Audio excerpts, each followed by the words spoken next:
I'm Aliza Samdani. Okay. Aliza Samdani, my name. St. Joseph's Convent School is my school and Urdu no, okay, sorry. मैंने 3rd position ली है 97% के साथ science group में 10th science में SSC part 2।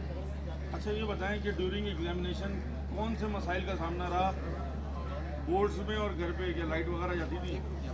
Luckily मुझे एक अच्छा centre मिला था जहाँ की टीचर्स बहुत अच्छी थी, चीटिंग वगैरह का भी कोई मसला नहीं था, लाइट्स, फैंस, चेयर्स, एवरीथिंग सब कुछ बहुत अच्छा था। इम्तिहानात के अंदर पूरे कराची की जगह हम बात करें तो नकल कल्चर बहुत आम है। बहैसियत पोजीशन होल्डर आप कैसा समझती हैं कि बच्चों को नकल से कैसे छुटकारा लेना चाहिए?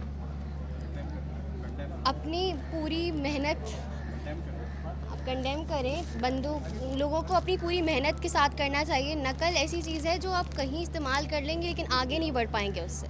तो एक जगह इस्तेमाल करके दूसरी जगह खुद अपनी मेहनत से करेंगे तो ज़िंदगी में बहुत आगे जा सकता है। बहुत शुक्रिया।